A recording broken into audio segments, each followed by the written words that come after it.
Everyone for their contributions today, which has been a thoughtful and instructive debate.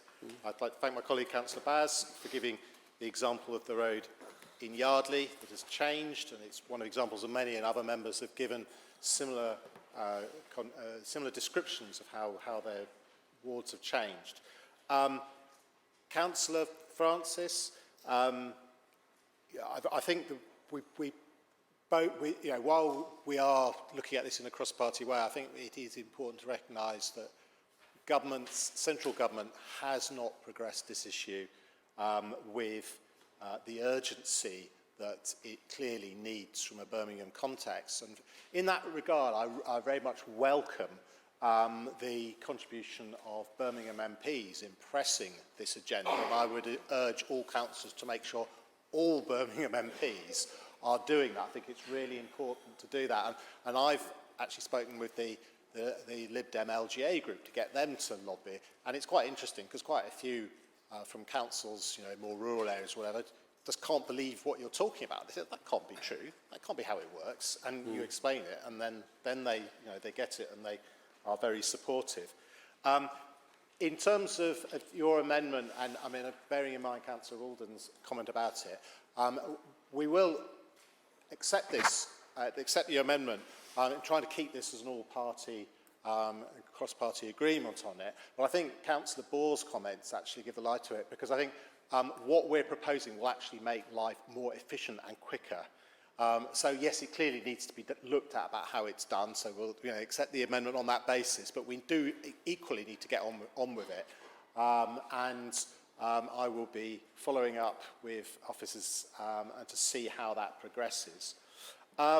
Councillor Scott, yes, I mean, as you say, it's an issue right across the country, and it's a problem in places like Blackpool, Bristol, Banbury. I don't know why it's cities with B that seem to have the worst of it, but there we go.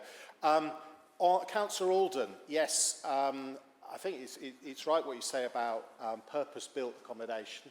Quite a good point. And, there is some really, really good supported exempt accommodation in this city. I have some in my ward that does a fantastic job, so we shouldn't forget that point.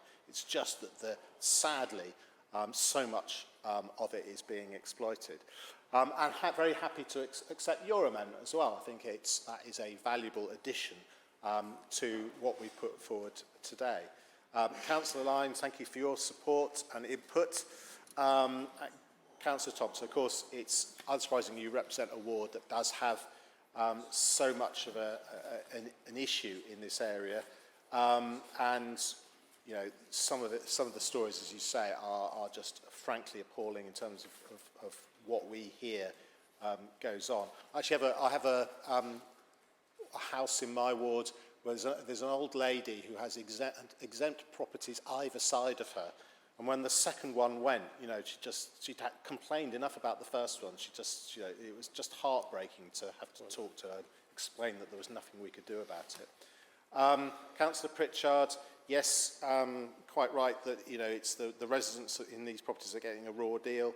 I actually agree with you. I think given their limited powers, I think the support exempt team do a fantastic job in this city. I think we should really thank them for all they do. They ultimately have to do it on the basis of persuasion, largely, rather than being able to enforce things, but they have been very, very helpful to me.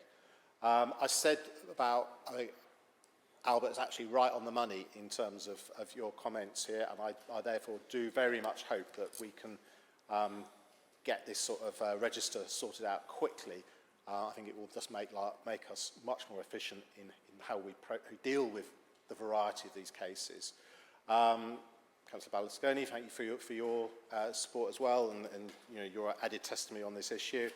Councillor Mackie, you talked about the inadequate assistance given. Like you were saying, I was remembering I had a house in probably the most desirable road in my ward, where the support given was the local plumber knocking the door, shouting up the stairs, "Everyone all right?" once a week, and then wandering off again. And that was it. Just truly shocking. And Councillor Tennant, yes, great that the scrutiny committee is looking at this.